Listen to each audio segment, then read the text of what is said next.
Ayun, what's up po sir? Good afternoon. Dito na tayo sa Loacan. Tapos kung mapapansin nyo, iba yung gamit natin. TMX, Honda TMX 125. Siyempre nabenta natin yung Honda Beat. Bibili tayo ng iba. So gagawin kasi natin tong classic. So set upan natin siya ng classic. And tapos sa Asinggan ko siya nabili. Second hand lang, 2023 model. Okay na din. Rides lang natin. Gamitin lang muna natin siya bago natin siya set upan. And nakakapanibago lang kasi diba pa yung Raider, pag nagkakambyo ka, pag nagdadagdag ka, kakawitin ko. So palikod. Eto pag nagdagdag ka ng gear, paharap. Imbis na paharap, bawas na yun sa rider. So, ipapakita ko siya sa inyo mamaya itsura niya pag nandun tayo sa Trancoville. Sunduin ko si manager dun si Bossing. So yung mga iba, dami naka-scrambler build Gusto ko sana tracker, ganun, or bobber. Yung bobber kasi sobrang baba sa likod Baka wala akong mahanap na shocks na ganun, yung mababa pero matigas. Kasi alam ko sasayad tong TMX kapag stock na shock yung gagamitin tapos lalaki mo yung gulong sa likod. Ayan, sasayad siya. Ayan, comment down naman yung mga may classic build dyan. Ayan, so nag-build na tayo dati. Nag-build na tayo ng classic, yung YTX. So hindi siya full build, konti lang yung ginastos ko din dun. Medyo hindi ako natuwa dun I mean, hindi ako napamahal. Natuwa naman tayo, nag-enjoy naman tayong mag-build. Pero parang mas iba kasi yung dating ng TMX kaysa sa akin. May dating din naman yun. Tignan nyo naman sa profile ko, dun yung YTX na binild natin, yung kulay red. Ayan, so bibuild natin to.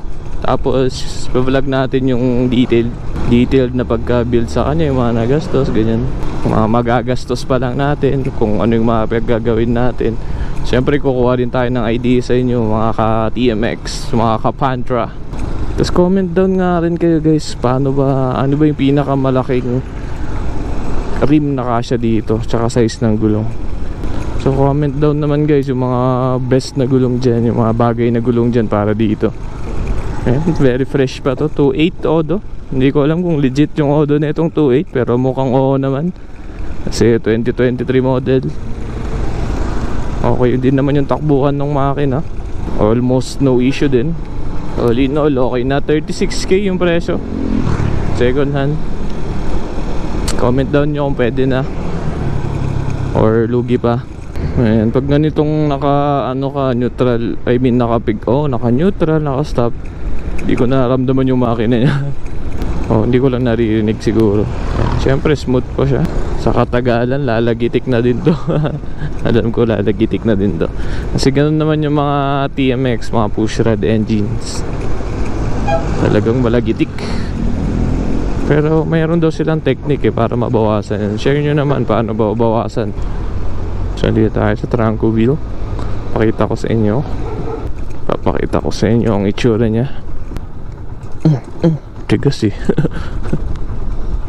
Yes, so pakita natin yung itsura niya. Yup.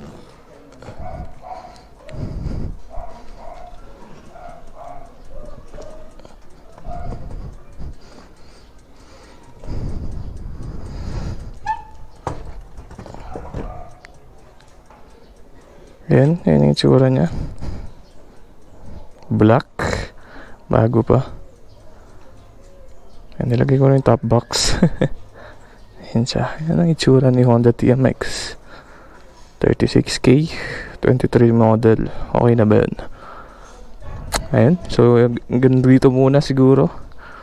Abangan nyo na lang kapag na-setupan na siya, pag simula natin yung setup. Sa ngayon gamitin muna natin siya. Ayun lang. Thank you for watching. Like and share, subscribe. Bye bye.